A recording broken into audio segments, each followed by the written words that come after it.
Good afternoon, everybody. Good to see all of you. Happy Friday. The President looks forward to embarking on his historic return to the Middle East, visiting Saudi Arabia, Qatar, and the United Arab Emirates next week, where he will focus on strengthening ties between our nations. 8 years ago, President Trump's first trip was to this same region of the world, where he introduced his bold peace through strength foreign policy strategy. On that trip, the president laid out his goal of eradicating terrorism and extremism in the region, which he successfully accomplished over the course of his administration with the total defeat of ISIS and the historic signing of the Abraham Accords. Now, 8 years later, President Trump will return to re-emphasize his continued vision for a proud, prosperous, and successful Middle East, where the United States and Middle Eastern nations are in cooperative relationships, and where extremism is defeated in place of commerce and cultural exchanges. This trip ultimately highlights how we stand on the brink of the golden age for both America and the Middle East, united by a shared vision of stability, opportunity, and mutual respect. The President greatly looks forward to visiting with our brave men and women in uniform at our U.S. Air Base in Qatar throughout this trip. Yesterday, President Trump demonstrated the art of the deal and secured a historic trade agreement, despite all of the naysayers who said no deals were coming. That, of course, turned out to be untrue. On the 80th anniversary of Victory Day for World War II, President Trump announced a great deal that provides American companies unprecedented access to the UK markets while bolstering U.S. national security. This trade deal will massively expand U.S. market access in the United Kingdom, creating a $5 billion opportunity for new exports for U.S. farmers, ranchers, and producers. This includes more than $700 billion in ethanol exports and $250 million in other agricultural products like good old American beef. The deal commits the United States and United Kingdom to work together to enhance industrial and agricultural market access and strengthens American competitiveness. Importantly, the deal also ensures streamlined customs procedures for U.S. exports. The UK will also be purchasing $10 billion of American-made Boeing planes as part of the deal. A trade agreement like this between the United States and the United Kingdom was being worked on for many years but continued to prove elusive. But because of President Trump's bold negotiating approach, he got it done. All of this happened because of President Trump's implementation of powerful tariffs to end the era of economic surrender and rebalance America's trading agreements. American workers and companies are the best in the world, and they finally have a president who has their backs, fights for them, and delivers good deals that puts them first. This is just the first of many trade deals to come. Get ready for more historic deals and our country to boom like never before. On that note, Treasury Secretary Scott Bessent and Ambassador Jamieson Greer will meet with the lead representatives on economic matters from the People's Republic of China over the weekend in Switzerland. As President Trump has said, the United States and China have been talking for some time over the course of the administration, and now teams from both countries will meet in person to continue discussions. You can be certain that President Trump and his trade team will ensure we work to achieve the best deal possible for America. In other news, the Trump administration just announced a new incentive for illegal aliens living in the United States to self-deport. Eligible illegal aliens who now use the CBP Home app to self-deport will receive a clear, safe way to leave the United States. Their plane tickets home may be paid for, and they will receive a $1,000 stipend once we have confirmation that they have left our country. This new feature will allow illegal aliens to have a planned departure out of the country and to leave as soon as possible in a dignified way. If illegal aliens make the right decision here and submit their intent to depart through the CBP Home app and pass extensive vetting, they will be temporarily deprioritized for ICE detention and enforcement action before their scheduled departure. And leaving voluntarily in this matter may improve their legal immigration options in the future. This initiative will also save massive amounts of money for American taxpayers. Voluntary departures are much more cost-effective than traditional removals. By deploying the CBP Home app in this new way, President Trump is aiming to reduce the need for costly arrests, detentions, and court proceedings. Currently, the average cost of traditional removal is more than $17,000 per illegal alien. Our projections estimate that the use of the CBP Home app will massively reduce that financial burden by approximately 70%, so taxpayer dollars can be redirected and our brave immigration law enforcement officers can focus on removing the most violent illegal aliens hiding in our communities. Finally, it was announced this morning that First Lady Melania Trump secured a $25 million investment in President Trump's budget to provide housing and support for youth transitioning out of foster care. And in recognition of the 7th anniversary of Mrs. Trump's Be Best initiative, the U.S. Department of Housing and Urban Development allocated funds toward the agency Foster Youth to Independence program. Yesterday, Mrs. Trump hosted a special celebration of military mothers with the president, bringing together 150 military moms from around the country to recognize their service, not just in their home, but for our country. For those of you who were there at the events yesterday like I did, I have no doubt you will join me in recognizing how truly special those moments were. So let's get to questions. Here in our new media seat today is Andrew Egger, the White House correspondent for The Bulwark. The Bulwark is a new media company launched in 2019 with hundreds of thousands of readers on Substack and more than 1 million subscribers on YouTube. Andrew, please kick us off, and thanks for being here. Yeah, thank you for having me, Caroline. The president posted another ad this week for his Trump meme coin. The group that's running that coin is encouraging people to buy in order to win a dinner this month with the president. Why is the president planning to attend a dinner for the top investors in his coin? Look, the president is abiding by all conflict of interest laws. The president has been incredibly transparent with his own personal financial obligations throughout the years. The president is a successful businessman, and I think, frankly, it's one of the many reasons that people reelected him back to this office. There are at least some people who are buying this coin who seem to view it as an opportunity to influence the president's views. There was a logistics company this week that said they would buy $20 million in the coin in order to advocate for free trade between the U.S. and Mexico. If buyers are buying for that reason, are they wasting their money? Look, I can assure you the president acts with only the interests of the American public in mind, putting our country first and doing what's best for our country, full stop. That's his intention, and that's what he's focused on. Kristen, good to see you here today. Welcome back. Caroline. Thank you. Glad to be back. So on those China talks, what does President Trump expect to come out of those talks, and is he going to be disappointed if his team can't secure a deal? Well, look, the president is very confident in his Secretary of Treasury, Scott Bessent, and of course Ambassador Jamieson Greer, who has played an instrumental role in all of these trade negotiations as well. I think yesterday's success, the announcement of a trade deal with the United Kingdom, is a great first step. Again, many said in this room it couldn't be done. Now we are moving forward with many other countries. We're talking to dozens of our trading partners around the world. But of course, China is a major country, a major player in this space. And the president has said, and he's right, China needs the United States of America. They need our markets. They need our consumer base. And Secretary Bessent knows that he's going to Switzerland this weekend with the full support and confidence and trust of the president here at home. Jack? Thanks very much, Caroline. Two questions. First, can you give us an update on U.S. efforts to mediate or have an impact on the conflict between India and Pakistan? Sure, I absolutely can. This is something that the Secretary of State and, of course, now our National Security Advisor as well, Marco Rubio, has been very much involved in. The president has expressed he wants to see this de-escalate as quickly as possible. He understands these are two countries that have been at odds with one another for decades, long before President Trump was here in the Oval Office. However, he has good relationships with the leaders of both countries, and the Secretary of State, Marco Rubio, I spoke to him just yesterday. He has been in constant communication with the leaders of both countries trying to bring this conflict to an end. Just one other question. Yesterday, we saw the news of the new Pope. Before Pope Leo became Pope Leo, there were some critical comments that he made about President Trump and about Vice President Vance on his then X account. Does the White House have any reaction to those comments? The president made his reaction to Pope Leo's announcement yesterday very clear. He is very proud to have an American Pope. I think it was a surprise to everyone. I saw the news media was surprised to report on that yesterday, but it's a great thing for the United States of America and for the world, and we are praying for him.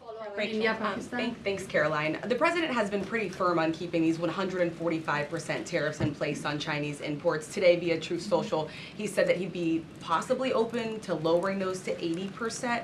Why the change, and how did the president land on 80? The president still remains with his position that he is not going to unilaterally bring down tariffs on China. We need to see concessions from them as well. And again, that's part of the reason that Secretary Bessent is going to talk to his Chinese counterparts this weekend to start those discussions in person. As for the 80% number, that was a number the president threw out there, and we'll see what happens this weekend. And always in the effort of transparency, I'm sure you'll hear directly from the Treasury Secretary or the president after those negotiations conclude. Jackie. Thank you, Caroline. Why did the White House announce this deal with the UK before all of the details were finished? That's not true, actually. I saw the fact sheet. I saw the deal as well before the president brought all of you in the Oval Office in the effort of transparency. You had the president and the prime minister on the phone talking to all of you directly about how this was a great deal, a phenomenal deal, and discussions will continue. But as I spoke to our Ambassador Greer yesterday, this is how trade deals work. You set an initial agreement, you set the framework, you set up the deal, and then of course, T's have to be crossed and I's have to be dotted, but this deal is a good deal, and the numbers are determined, and all of the market access that I just discussed will remain. Does that mean that the 10% baseline is going to still be there at the end when all of the other details are ironed out? The president is committed to the 10% baseline tariff, not just for the United Kingdom, but for his trade negotiations with all other countries as well. Permanently, even after the deals are done, like that is going to remain. The president is determined to continue with that 10% baseline tariff. I just spoke to him about it earlier. Stephen. Thank you, Karoline. I'd like to ask about New York and about a personnel matter. On New York, the mayor, Eric Adams, is here today. Could you tell us anything more about the visit, who initiated it, what they're talking about? And also, is there any comment from the White House on the air traffic control issues in Newark? All I will say on Mayor Eric Adams is that he requested a meeting with the president, and the president was willing to take it. If the president wishes to discuss his private meeting afterwards, I will let him do that himself. Yes, I'm glad you asked about the FAA. There was a glitch in the system this morning, especially at Newark Airport, as you all know. I spoke to the Department of Transportation. That glitch was caused by the same telecoms and software issues that were raised last week. Everything went back online after the brief outage, and there was no operational impact. DOT and the FAA are working to address this technical issue tonight to prevent further outages, as well as install new fiber from Newark Airport to Philadelphia. And the goal is to have the totality of this work done by the end of the summer. I want to add that this outage at Newark Airport speaks to why the Secretary of Transportation yesterday made a massive announcement in investing in our aviation safety and our telecom system. There's a 4-part infrastructure plan that was released by the Secretary of Transportation yesterday to improve communication, surveillance, automation, and their facilities. They want to replace the antiquated telecom systems with new fiber, wireless, and satellite technologies, replace more than 600 radars, which have gone way past their life cycle, and address runway safety. They want to build 6 new air traffic control centers for the first time since the 1960s and replace towers as well. They want to implement new modern hardware and software for all traffic facilities to create a common platform system throughout the towers. These are much needed changes. This is a very bold plan by the Department of Transportation. I think it's unfortunate that the previous administration sat on their hands and did nothing, but how grateful we are that we have a Department of Transportation and a secretary and a president who's willing to take bold action and change. The personnel matter, Go Karoline, ahead. could I ask? Thanks, Caroline. Just going back to India, Pakistan, can we expect President Trump to get in touch personally with the leaders of those countries to try and de-escalate this situation? If and when that happens, we will certainly let you know. Natalie. Thanks, Caroline. Sure. I have a question about the Middle East trip. Will any of the president's family members, like including Don Jr., Eric, or Jared Kushner, be joining him on the trip? I am not tracking any of the president's family members joining us at this time, but of course the first family is welcome to come. I hope they would. They're great people, great to be around, but I'm not tracking them on the manifest. And given that you noted he is a successful businessman, do you know if the president has any plans to meet with any of the folks involved with any of the family businesses over there, or see any of the sites that are going to be Not to my knowledge, and let me just get to the premise of your question that both of you have raised. I think it's frankly ridiculous that anyone in this room would even suggest that President Trump is doing anything for his own benefit. He left a life of luxury and a life of running a very successful real estate empire for public service, not just once, but twice. And again, the American public reelected him back to this White House because they trust he acts in the best interest of our country and putting the American public first. This is a president who has actually lost money for being president of the United States. I don't remember these same type of questions being asked of my predecessor about a career politician who was clearly profiting off of this office. That is not what President Trump does, and this White House holds ourselves to the highest of ethical standards. Phil. Thank you. There's this Reuters report that the U.S. is in talks with Israel about an American-led post-war administration in Gaza. Is that accurate? Are these talks ongoing? We are in constant communication and dialogue with our counterparts and our allies and friends in Israel. Ron Dermer was here at the White House yesterday meeting with members of President Trump's team. As for the situation in Gaza, the president and his entire national security team have made it very clear we want to see the hostages released from Gaza. That is a priority for this administration. As for what that looks like, and even moving beyond that, I'm not going to get into the details of plans that frankly may or may not have even been proposed, but I can emphasize what the president holds closest in his heart right now, and that's the release of all of the hostages in Gaza. And then there's been some conservative pushback to some of these salt tax, the salt tax cap. For instance, Majority Leader Steve Scalise said that bringing back the state and local tax deduction would essentially mean, quote, 45 states are subsidizing 5 states that have very high taxes imposed by leftist governors. Is he wrong? Is it fair to ask red Indiana to bail out blue New York? Well, look, this is an ongoing discussion on the Hill. There's a lot of disagreement on Capitol Hill right now about the SALT tax proposal, and we will let them work it out. As for the tax provisions in the reconciliation bill, the priorities of this president, he has made them incredibly clear. No tax on tips for our hardworking service workers, no tax on Social Security for our well-deserving seniors who have worked their whole lives to pay into this system, no tax on overtime for hardworking Americans as well, and there's a plethora of other priorities the president wants to see in this bill. Anyone who opposes this bill will be opposing the largest tax cut in American history. They will be voting to raise taxes by the tune of $4 trillion on the middle class of this country, and we look forward to holding them accountable for that. Everyone on Capitol Hill on both sides of the aisle should be supportive of the president's tax priorities. Follow up on that? Go ahead. Sure. Go ahead, and then I'll go to your follow-up. Thanks, Karoline. I want to follow up on the Truth Social post. So the president's saying 80% tariffs could come down. Just an announcement would be enough to lower those tariffs. Is that what he's looking for from the Chinese concessions? That's not what the president said. He said that an 80% number may sound good to him, but again, he's in constant contact with our Secretary of Treasury, who will be leading these negotiations this weekend. And historically, the Chinese have made the meeting itself a win.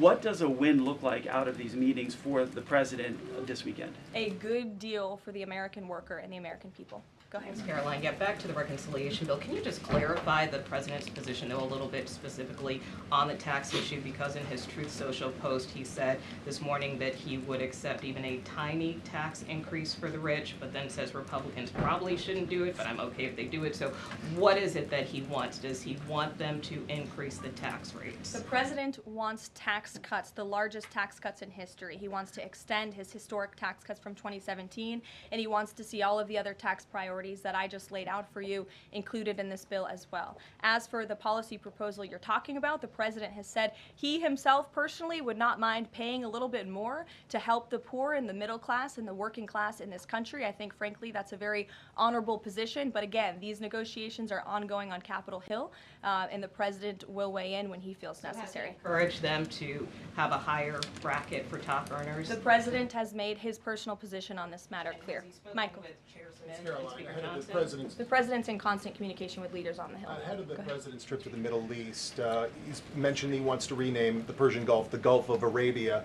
Iran is now saying that doing so will bring the wrath of all Iranians. Can you talk about the support that the Gulf of Arabia has in the region and why this is important to the president? Well, first of all, the president has said he hasn't made a determination yet. That was in the news that you guys all asked him about it, and he said he wasn't quite sure. So he hasn't made a definitive decision on that yet. And secondly, Karoline, the president has shown support for South African refugees that are coming to the United States next week. Can you talk about what these refugees are fleeing and why this is a priority for the administration? Well, the president has actually signed an executive order on that matter. My office can get it back to you, Michael. But this group in South Africa has faced racial persecution. In fact, the government there has vowed to take away their farmland that they own.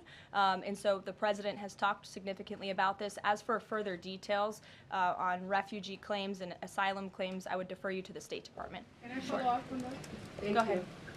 No, in front of you. Thanks, sorry. Sure. Thank you, Caroline. Does the administration have any response to the news today that a federal judge has ordered the immediate release of Ramesa Ozturk from detention, and particularly his comments that the government submitted no evidence other than an op-ed that Ozturk wrote last year? I will have to check in with the Department of Homeland Security on that particular case, but I think our overall feeling, we've made quite clear that lower level judges should not be dictating the foreign policy of the United States, and we absolutely believe that the President and the Department of Homeland Security are well within their legal rights to deport illegal immigrants. As for visa revocations, the Secretary of State has the right to do that as well. It is a privilege, not a right, to come to this country on a visa, but I'll check in on the specific case. My office will get you details. Sure. Caroline, yesterday the administration appears to have started dismantling the Consumer Product Safety Commission. This is the federal agency, an independent one that does recalls and is responsible for product safety. Does the administration not believe that it's important, to keep toys and cribs? I mean, you're a young mom, off of the product of the market. It's a federal agency within which branch? It's the executive branch. Who's the head of the executive branch? The President of the United States. Created by Congress. He has the right to fire people within the executive branch. It's a pretty simple answer. Francesca. Thanks. One foreign policy one and then a domestic policy thing, if I could. As far as the president's trip goes next week, is he planning to meet with the FIFA president in either Saudi Arabia or Qatar? And if so, could you give us some more details about that? The president has quite a few meetings with many people when he is there. We can certainly check at the itinerary and let you know if the FIFA president will be there next week. Frankly, I'm not quite sure, but we can certainly get you an answer. As you know, the president attended a FIFA task force meeting at the White House this week. And on the domestic front, could you explain why the FEMA administrator was removed from his position this week? Look, this is a personnel matter in regards to the Department of Homeland Security, but my understanding is that this individual testified saying something that was contrary to what the president believes and the goals of this administration in regards to FEMA policy. And so, of course, we want to make sure that people in every position are advancing the administration's goals. But as for specifics, I defer you to the Department of Homeland Security. We leave it up to our great cabinet secretaries when it comes to personnel matters. Sure, in the back. Thank you. Aid hasn't gone into Gaza in 10 weeks. Israel says that this is a policy to pressure Hamas in the negotiations, in the ceasefire negotiations.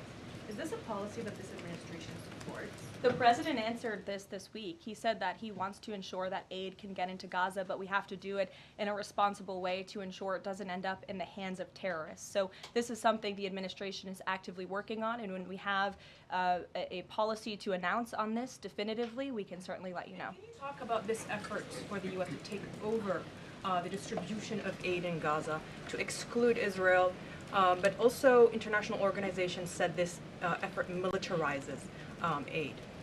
I would reject that characterization by whatever groups you are citing. Kelly. Caroline, thank you. I want to get back to the First Lady Melania Trump dealing with foster children. That's an important component in American life to see what happens to the future of our children, particularly in foster care.